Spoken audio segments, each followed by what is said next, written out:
Hello and welcome back again on my YouTube channel. आपका स्वागत है वीडियो में। I hope you all are doing well and staying safe. चलिए बात करते हैं आज एक और नए टॉपिक पर। आज हम बात करेंगे ऑपरेटिंग सिस्टम के ऊपर।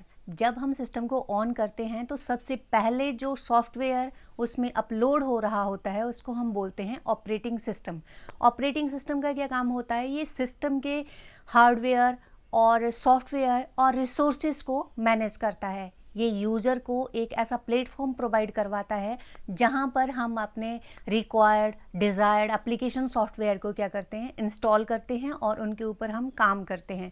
बोलने का मतलब है कि ऑपरेटिंग सिस्टम हार्डवेयर और यूज़र के बीच में एक इंटरफेस का काम करता है।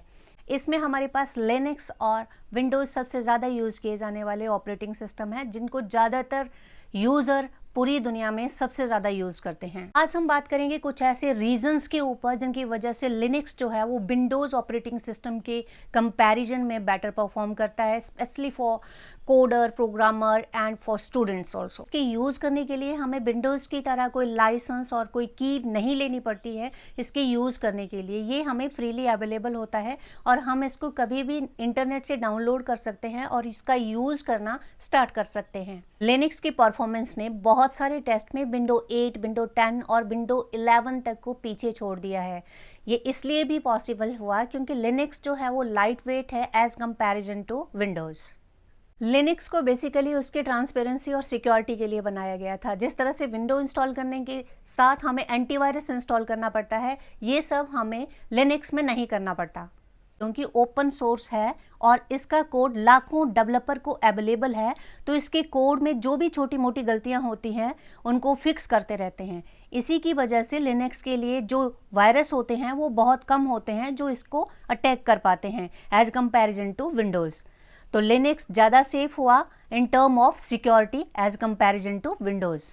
कि यदि आप प्रोग्रामर हैं तो आप लिनक्स के सारे सिस्टम को ओपन करके रख सकते हैं। कौन सा डाटा इनपुट फॉर्म में अंदर आ रहा है, कितना डाटा बाहर जा रहा है, किस तरीके से वर्क कर रहा है, ये सारी इंफॉर्मेशन क्योंकि ट्रांसपेरेंट है लिनक्स आपको दिखाई देगा। और अगर आप ये सीखना चाहते हैं तो ऑलरेडी बहुत सारे ट्यूटोरियल जो हैं वो इंटरनेट के ऊपर अवेलेबल हैं। आप वहाँ जाके देख सकते हैं, सीख सकते हैं और लिनक्स को एक्सप्लोर कर सकते हैं।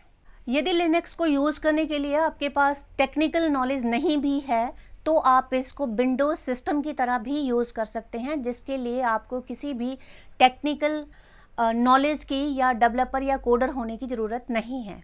अगर आप लिनक्स के नए यूज़र हैं, नए प्रोग्रामर हैं, तो फिर शायद ही ऐसा कोई आर्टिकल होगा जो आपकी बेसिक क्वेरी को सॉल्व ना कर पाए। और जो कम्युनिटी ग्रुप ज्वाइन करेंगे तो वहाँ पर जाकर आप बेसिक डाउट भी क्लियर कर पाएंगे।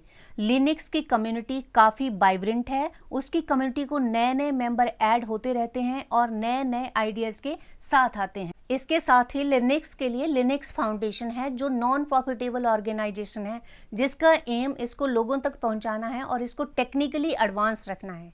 यदि आपके पास भी कोई एक्स्ट्रा रीजन है तो आप मुझे कमेंट सेक्शन में जाके लिख सकते हैं और साथ ही साथ आप मुझे अपने फेवरेट ऑपरेटिंग सिस्टम का नाम भी बता सकते हैं। तो ये थी आज की वीडियो।